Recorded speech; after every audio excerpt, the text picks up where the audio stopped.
안녕하세요. 태양광 파랑박사입니다. 벌써 2023년 설날 연휴가 다가왔습니다.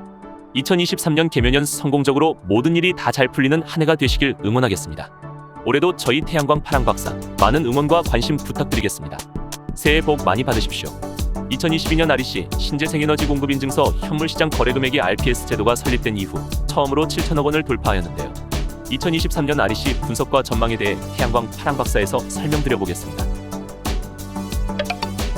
REC는 신재생에너지를 이용해 에너지를 공급한 사실을 증명하는 인증서입니다.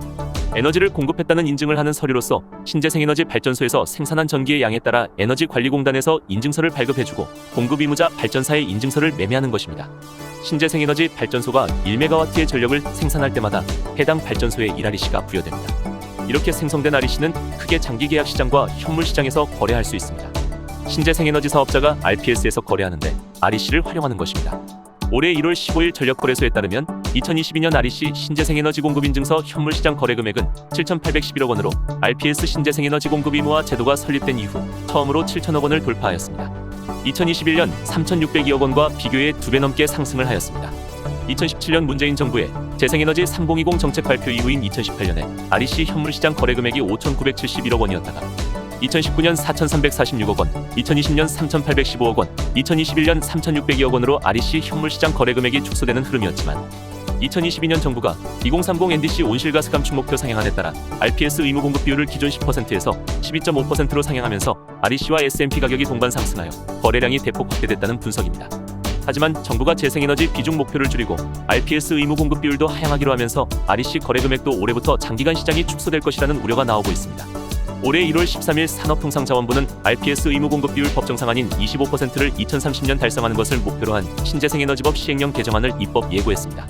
당장 올해 RPS 의무 공급 비율이 당초 예고했던 14.5%보다 1.5% 낮은 13%로 하향될 전망입니다.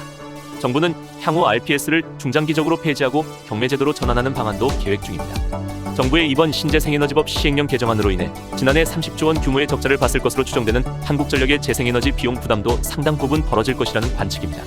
한전에 따르면 한전의 RPS 비용 실적은 2019년 2조 475억 원, 2020년 2조 2470억 원, 2021년 3조 2649억 원으로 매년 큰 폭으로 상승했습니다.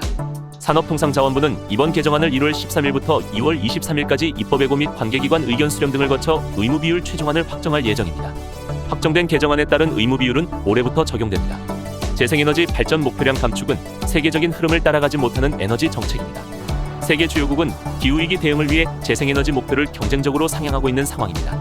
특히 러시아 우크라이나 전쟁 이후 에너지 안보 측면에서 재생에너지의 중요성이 한층 부각되고 있는 상황에서 세계 주요국은 재생에너지 목표 상향을 더욱 가속화하고 있습니다. 이처럼 전 세계 어떤 나라든 기후위기 대응을 위해 선택하는 가장 중요한 정책 방향은 재생에너지 보급의 확대입니다. 2022년 전세계 발전 투자액 중 원자력은 490억 달러로 재생에너지 투자액 4,720억 달러의 약 10%에 불과했습니다. 재생에너지 기술력 확보가 곧 산업 경쟁력이 되는 시대가 됐습니다.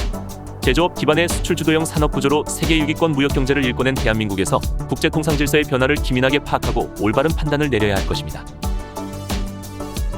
오늘의 영상 핵심 요약을 말씀드리겠습니다. 2022년 REC 현물시장 거래금액은 7,811억 원으로 RPS 제도가 설립된 이후 처음으로 7천억 원을 돌파하였습니다.